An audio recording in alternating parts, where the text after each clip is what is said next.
नमस्कार, स्वागत है साहित्यिक झरोका चैनल पर।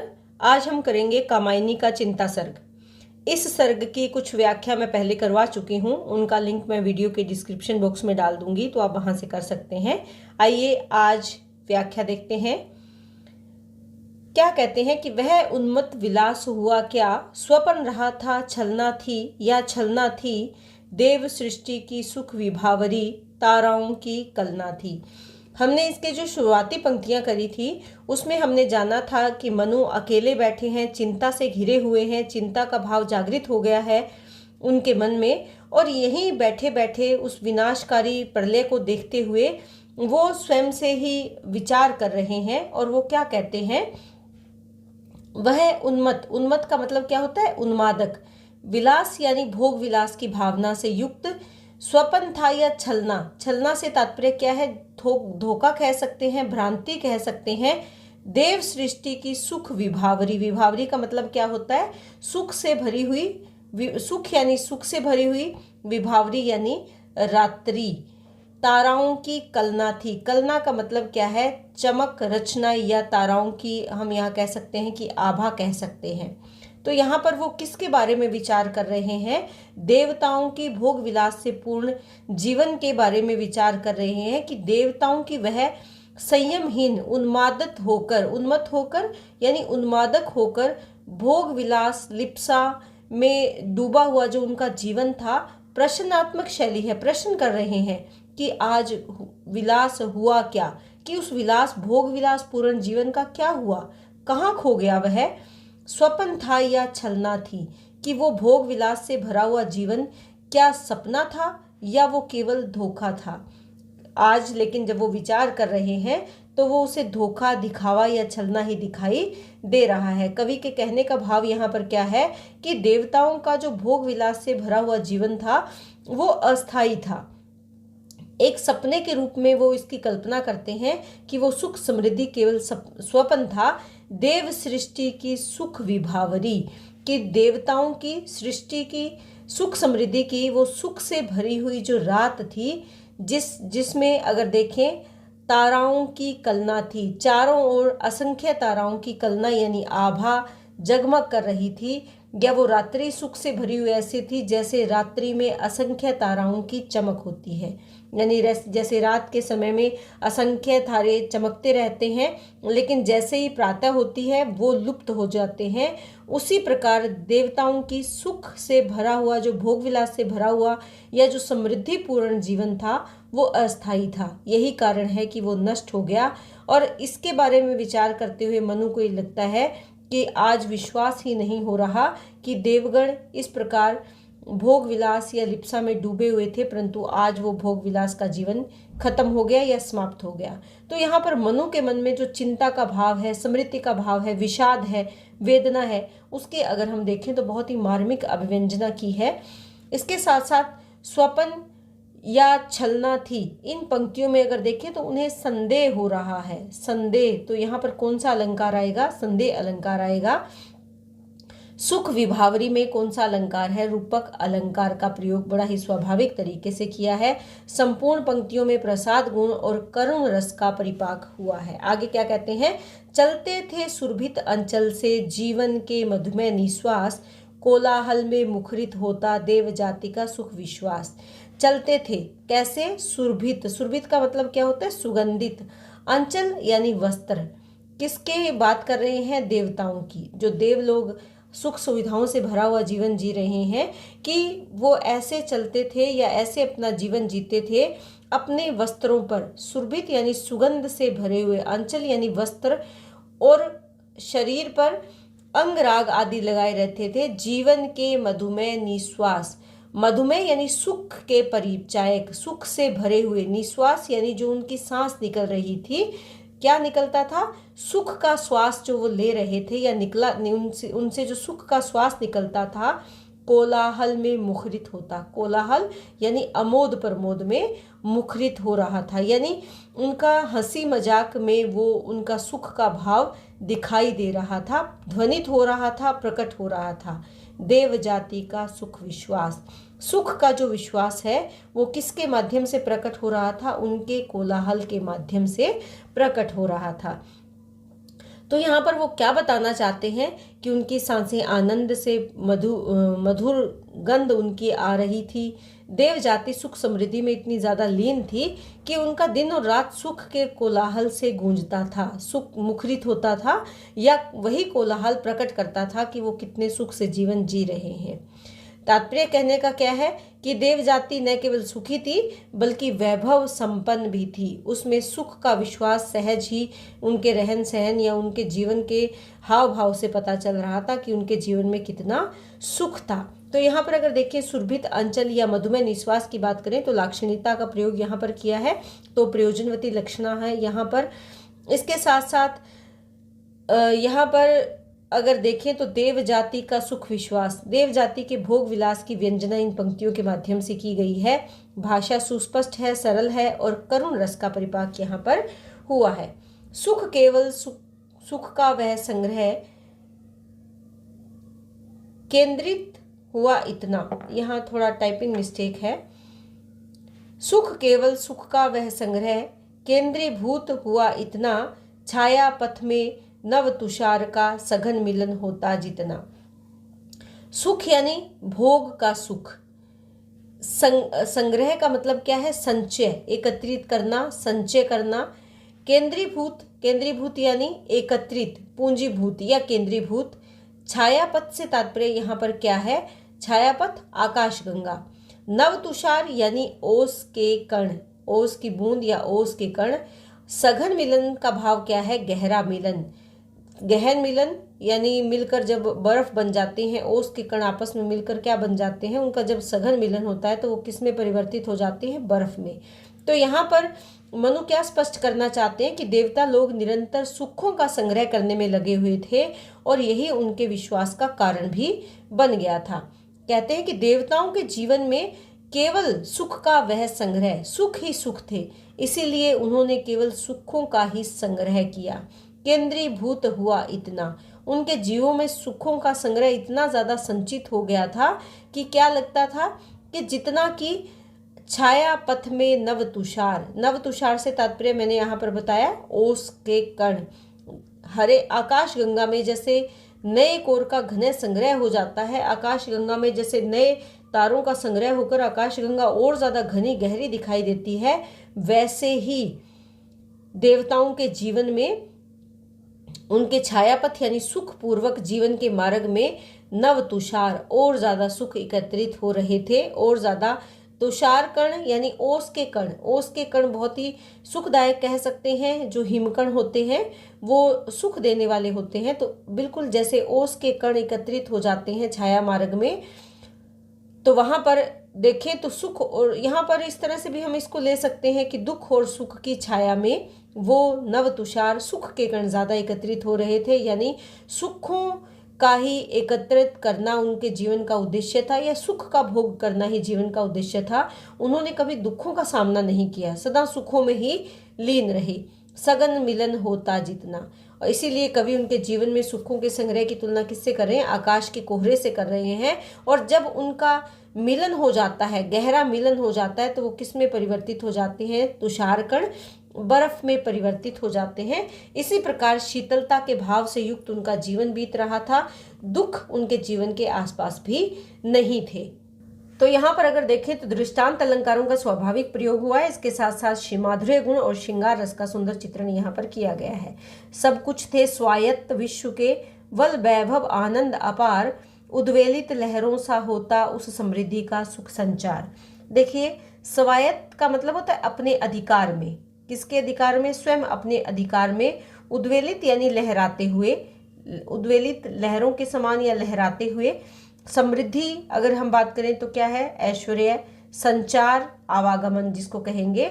तो यहाँ पर मनु स्पष्ट करते हैं कि देवता जो गण थे वो विविध प्रकार के सुखों को भोगते हुए अपना जीवन यापन कर रहे थे। उनके मन में दुख की कोई चिंता नहीं, क्योंकि संसार की सभी सुख सुविधाएं उनके पास पहले से ही उपलब्ध थी। तो क्या कहते हैं कि सब कुछ थे स्वायत्त, यानी वो अपने आप में स्वतंत्र थे, अब उनके स्वयं के अपने अधिकार थे। विश्व के बल वैभव आनंद अपार, उनके पास संपूर्ण विश्व की अगर कहें तो बल था, वैभव था और सुख सुविधाएं थी, आनंद था। उद्वेलित लहरों सा होता उस समृद्धि का सुख संचार। जैसे उद्वेलित लहरें जो तेज उठने वाली लहरें हैं, सागर में उमड़ घुमड़ करने वाली लहरें हैं, उसी के प्रकार अमर्यादित होकर स्वच्छंदता पूर्वक अगर कहें तो सुख ऐश्वर्य उनके पास उमड़ रहा था। यानी सुख समृद्धि और सुख का संचार उनके जीवन में बिल्कुल वैसे ही हो रहा था जैसे सागर की स्वतंत्र लहरें उमड़ते घुमड़ते हुए मौज से अपना रास्ता तय करती हैं, उसी प्रकार इनके जीवन में भी सुखों का संचार उन्हीं लहरों के समान उमड़ घुमड़ रहा था या संचार हो रहा था। तो यहाँ पर देखें, लहरों सा में कौन सा अलंकार है? उपमा अलंकार है। सुख संचार में अनुप्रास अलंकार का स्वाभाविक प्रयोग हुआ है। देवताओं के हर्ष समृद्धि आदि भावों की सुंदर अभिव्यंजना यहाँ पर की गई है। उसके बाद कीर्ति दीप्ति शोभा थी नचती, अरुण किरण सी चारों ओर, सप्त सिंधु के तरल कणों में द्रुम दल में आनंद विभोर। देखिए, कीर्ति यानी यश, दीप्ति का मतलब क्या होता है? चमक, कांति। शोभा थी नचती, यहाँ पर क्या कहना चाहते हैं? मनु देवताओं के सुखपूर्वक जीवन का चित्रण कर रहे हैं। अरुण किरण सी चारों ओर, अरुण क्या है? सूर्य की किरण के समान चारों ओर। सप्त सिंधु के तरल कणों में, सप्त सिंधु यानी जो 7 सागर हैं, उन 7 सागर या 7 समुद्रों के द्रुमदल वृक्षों का जो समूह है। तो यहाँ पर क्या कहते हैं?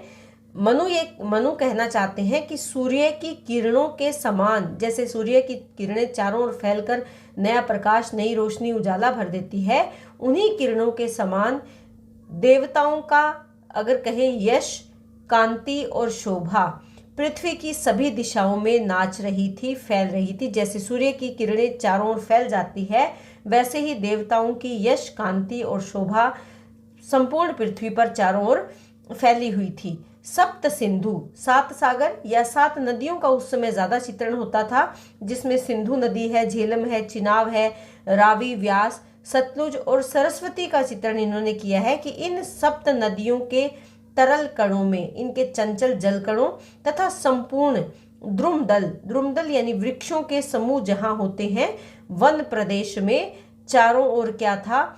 आनंद से विभूषित होकर, आनंद विभोर होकर उनकी कांति, उनका यश चारों ओर फैला हुआ था। कवि के कहने का भाव क्या है कि देवता आनंद की मस्ती में लिप्त थे, डूबे हुए थे, चारों ओर स्वच्छंदता पूर्वक विचरण करते थे और संपूर्ण भारतवर्ष में उनका यश फैला हुआ था। तो यहाँ पर देवताओं के राज्य को सप्त सिंधु की संज्ञा दी गई है कि देवताओं का राज्य 7 नदियों के क्षेत्र में फैला हुआ था। उपमा और मानवीकरण अलंकारों का सुंदर प्रयोग यहाँ पर किया है। अरुण किरण सी की अगर हम बात करें, भाषा सहज है, सरल है, सुंदर भाषा का प्रयोग किया है। शक्ति रही, हाँ शक्ति प्रकृति थी, पददल में विनम्र विश्रांत, कंपती धरणी उन चरणों से होकर प्रतिदिन ही आक्रांत। पददल यानी पांवों के नीचे, पददल में यानी पांवों के नीचे, विनम्र यानी झुकी हुई, विश्रांत का मतलब होता है थकान से भरी हुई या चुप, कंपती धरणी यानी पृथ्वी उन चरणों से, होती प्रतिदिन ही आक्रांत यानी दबकर, अन्याय से पीड़ित होकर, भय के कारण डरी हुई कह सकते हैं। कि देवताओं के हाथों में क्या आ चुकी थी? शक्ति रही, हाँ शक्ति की असाधारण शक्ति उनके हाथों में आ चुकी थी। और देवता लोग इतने ज्यादा शक्ति संपन्न थे कि प्रकृति थी पददल में विनम्र विश्रांत, कि प्रकृति उनके पैरों के नीचे नम्र होकर, विश्रांत यानी चुप थी, विनम्र होकर प्रकृति भी उनके चरणों में झुकी हुई थी। कहने का भाव क्या है कि पृथ्वी जिसे अपराजय माना जा सकता है, वो भी देवताओं के आगे शांत थी, चुप थी, पराजित थी। कंपती धरणी उन चरणों से, देवताओं के आक्रोश से धरणी भी उनके पैरों से निरंतर कांपती रहती थी। कहने का भाव क्या है कि होकर प्रतिदिन ही आक्रांत यानी भय से युक्त होकर, कि उनके देवताओं के प्रतिदिन के जो आक्रमण थे, उन आक्रमणों के कारण प्रकृति उनके पैरों में पूर्णतः पराभूत हो गई थी, पराजित हो गई थी। कहने का भाव क्या है कि संपूर्ण प्रकृति पर देवताओं ने अपना आधिपत्य स्थापित कर लिया था। तो यहाँ पर भी अगर हम देखें तो अनुप्रास अलंकार का सुंदर प्रयोग हुआ है। इसके साथ साथ अगर देखें मानवीकरण अलंकार का, देखिए भय भाव कहाँ पर आते हैं, भाव मानव हृदय में आते हैं। और प्रकृति क्योंकि डरी हुई है तो भाव आ रहा है, तो यहाँ प्रकृति का सुंदर मानवीकरण किया गया है। स्तुति और चिंता का भाव अभिव्यक्त हुआ है। माधुर्य गुण है, श्रृंगार रस है, भाषा सहज और सुंदर है। स्वयं देव थे हम सब, तो फिर क्यों न विश्रृंखल होती सृष्टि। अरे अचानक हुई इसी से कड़ी आपदाओं की वृष्टि। यहाँ पर देखिए मनु ये बता चुके हैं कि देव जाति के सभी प्राणी शक्ति संपन्न थे और संपूर्ण पृथ्वी पर उन्होंने विजय प्राप्त कर ली थी। चारों ओर उनका यश फैला हुआ था। इसी बात में मनु आगे कहते हैं कि जब हम स्वयं को भगवान समझने लगे थे, स्वयं देव थे हम सब, कि हमने तो स्वयं सभी अपने आप को भगवान समझ रहे थे, तो फिर क्यों न विश्रृंखल होती, विश्रृंखल यानी नष्ट भ्रष्ट होती सृष्टि, तो फिर ये पृथ्वी अस्त व्यस्त क्यों न होती। प्रश्नात्मक शैली है, प्रश्न कर रहे हैं कि फिर पृथ्वी का विनाश क्यों न होता। कहने का भाव क्या है कि जब मनुष्य अपने आप को सर्वशक्तिमान और ईश्वर का अवतार समझने लगता है तो वो मर्यादाहीन हो जाता है। अरे अचानक सी हुई इसी से कड़ी आपदाओं की वृष्टि। इसी से, किससे? जो हमारे भीतर अहंकार का भाव आ गया था, उसी भाव के कारण चारों ओर मुसीबतों की बारिश आ गई। कड़ी आपदा यानी बहुत बड़े बड़े संकट की वृष्टि वर्षा होने लगी, कि चारों ओर मुसीबतें बरसने लगी और हम स्वयं ही अपने विनाश का कारण बन गए। तो यहाँ पर आवेग, विषाद आदि भावों की सुंदर अभिव्यंजना है। विषम अलंकार है, एक तरफ तो देवताओं की सुख सुविधा की बात करते हैं, दूसरी तरफ यहाँ पर क्या है कि चारों ओर कड़ी आपदाएं आने लगी थी, तो विषमता का भाव आ रहा है। गया सभी कुछ गया, मधुरतम सुरबालाओं का श्रृंगार, उषा ज्योत्सना सा यौवन स्मित, मधुप सदृश्य निशिंत विहार। क्या कहते हैं कि सब कुछ चला गया, किसके कारण? विनाश के कारण। जल प्लावन हुआ, इसके कारण देवताओं का सब कुछ नष्ट हो गया। यहाँ तक कि चारों ओर मधुरतम यानी अंधकार, चारों ओर अंधकार फैल गया, मधुरता समाप्त हो गई, सुरबालाओं का श्रृंगार चला गया। जो सुरबालाएं थी उनका सौंदर्य, जो उनकी सुंदरता थी, वो भी सब कुछ नष्ट हो गई। उषा ज्योत्सना सा यौवन समित, यौवन यानी युवावस्था, स्मित का मतलब था मुस्कान, युवा अवस्था की जो मुस्कान है या यौवन की जो मुस्कान है वो भी नष्ट हो गई। मधुप सदृश्य निश्चिंत विहार, मधुप यानी भ्रमर या भंवरे के समान निश्चित होकर, बाधाहीन, सदृश्य यानी समान, निश्चिंत होकर, विहार यानी रहना, गमन करना, कि जैसे एक भंवरा बगिया में निश्चिंत होकर भ्रमण करता है, उसी प्रकार देवता भी भ्रमण कर रहे थे, लेकिन अब वो सब कुछ नष्ट हो गया। मानव जो मुस्कुराहट थी, मानव के मुख पर जो मुस्कुराहट थी, वो मुस्कुराहट भी अब समाप्त हो गई है। किसके कारण ये सब हुआ? जल प्लावन के कारण। और ये जल प्लावन का कारण किसको मान रहे हैं? देवताओं के स्वयं के अहंकार को ही मान रहे हैं। चारों ओर जो उषा ज्योत्सना सा, उषा के समान, प्रभात के जो रोशनी के समान जो युवावस्था या यौवन था, उस युवावस्था की जो सुंदर मुस्कान थी वो भी सब नष्ट हो गई। किसके कारण? जल प्लावन के कारण। तो यहाँ पर अगर देखें तो तुल्योगिता अलंकार का सुंदर प्रयोग किया गया है। शोक, चिंता आदि भावों का यहाँ पर सुंदर अभिव्यंजना हुई है। माधुर्य गुण और श्रृंगार अलंकार का प्रयोग किया गया है। माधुर्य गुण के साथ साथ श्रृंगार रस का, रस कौन सा है? श्रृंगार रस का सुंदर चित्रण यहाँ पर कवि ने किया है। तो उम्मीद करती हूँ कि ये पंक्तियाँ बहुत अच्छे से आपको समझ में आई होगी। इसी तरह चैनल से जुड़े रहें, लाइक शेयर सब्सक्राइब जरूर करें। धन्यवाद।